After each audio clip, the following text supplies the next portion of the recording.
What's good with the YouTube? Y'all know this is Big Flacco with a convict's perspective. I'm gonna smash, and dash, and slide on through a little bit of energy, man. Hope you guys are having a positive, blessed day, man. Please hit the like, subscribe, comment, do all those things to help support this channel, and hit that bell notification for future fire content. So, before we get into this little brief spill that I had, I just want to say one thing that I'm hoping that in light of me dropping 3 videos in the last 2 days on one subject, I'm hoping that maybe there shouldn't be any further addressal. None that's needed. Um, some people, a lot of people got at me and reached out with support.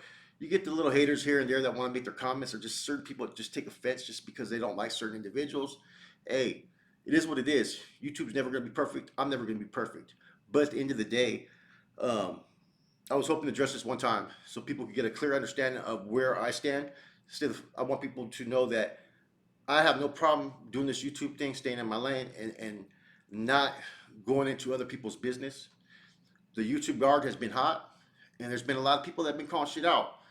And as long as people don't do nothing to me to force me to have to fucking respond and keep and put out things that have happened, or try to put me in situations that cross me up, that could be potentially threatening to me, to my safety, my security. If people stay out of the lane, then I don't have to worry about nothing, man. I ain't tripping off nobody. I could do this shit. But if they do, hey, you're always gonna get a reciprocal response. There's a cause and effect in every action. People just don't act just to act. And so that's where I stand. I think I'm pretty much done. If people want to continue down that path, then go ahead. You know what I'm saying? But don't bring me into it. I don't care. You know what I'm saying? I've already addressed what I've needed to address, and as long as I'm kept out the mix, and it is what it is. So, other than that, let's get to the spiel, man. So, I found out that currently a lot of the death row inmates are getting ready. I got a call this morning from Big Phantom. It's been a while since he touched base. Shouts out to Big Phantom. I sent mine that way. I got a good call from him this morning, man. He was all up spirited, upbeat. Since his second book's coming out, he's working on a book that's gonna have different stories from different inmates. He has a really good idea of what he's doing, man. Phantom be thinking about different ideas of what he could bring to the table on things. And when he was telling me, it looks like he has something going, man. But in any event, he told me that he's getting ready to leave. Leave? He goes, they're getting all of us out of death row. So we already know they got rid of Silent. They got rid of what's his name? Fuck. Scott Peterson. He's in Mill Creek. So they've been slowly releasing people based upon behavior. But now I guess they're going to be pushing everybody back out to the line. At least level 4, 180. I don't know how that's going to work. Are they going to stay in close custody facilities? Are they going to eventually put them all in one institution, 1 yard? I don't know. You know what I'm saying? It's going to be kind of interesting to see what they do. Now, what does that do to the prison facilities? Does that increase the dangers? Does that decrease the potential for violence? I don't know yet. I don't want to sit there and say it does, because some of these inmates have been back there on death row for like 30, 40 years, man. I mean, there's so many different appeal processes that they have to go through, but they always extend it, right? Now, if I was a death row inmate and you don't really have as much action, you get yard, you get certain things, but that cell in San Quentin, it's not a nice cell to live in, man. It's fucking brutal. The fact that you can potentially go out there to a main line and walk a big yard and interact and have, special purchases, different things that you won't have on death row. Even though death row was not treated that bad, they got more access to stuff now, better visits and whatnot. So yes, you're bringing some of these cats in death row are violent. Let's just keep it real. There's some treacherous dudes over there. But at the same token, some of these dudes, right, are also no dummies either. And that's the only part that I want to be worried about is, what about the triple CMS individuals, the ELP? Those would be the ones that I think would be more acceptable to engaging in violence out there in the lines. And those are things. That's the only one I was thinking about, man, was the ELPs and triple CMSs that have pretty much already gone bonkers. They probably would be more at risk. But the normal convicts, I think that they're going to be like any other level 4 180 inmate or convict. They're going to know what the get down is, know the program. They're going to do what they do.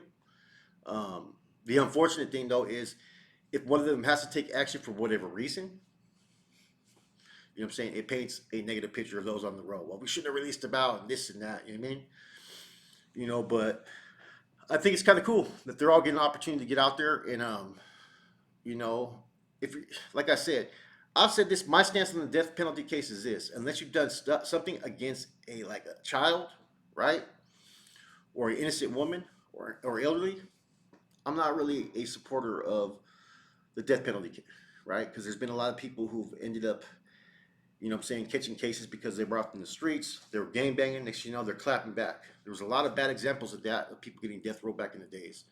Um, Anytime there's certain crimes that occur out there in society, the unfortunate thing is those cases are used to add to mass incarceration, right?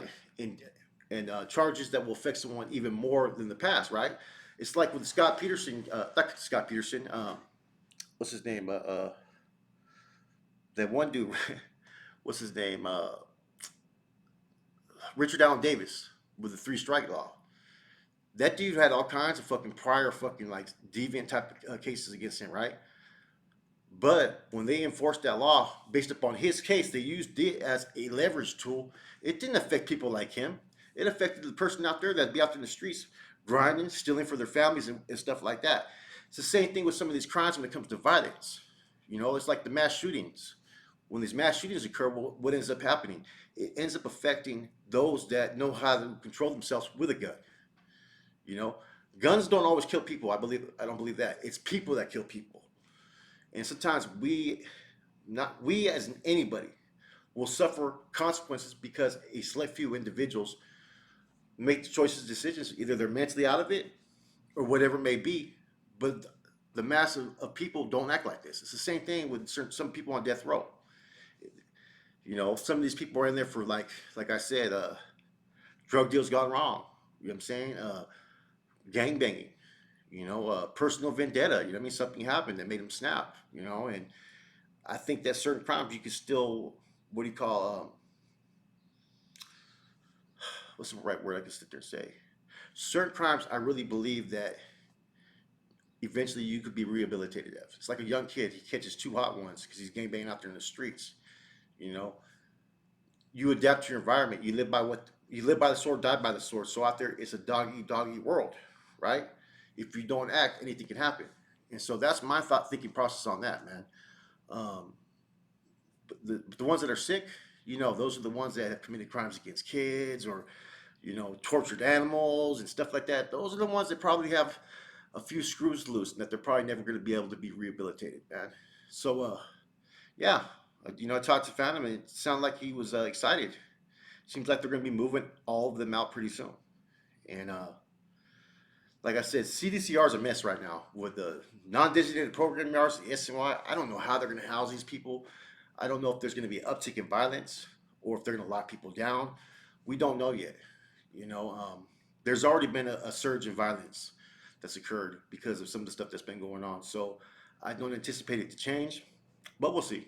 Anyways, with that said, it's your boy Flacco, Convict's Perspective. I'm gone.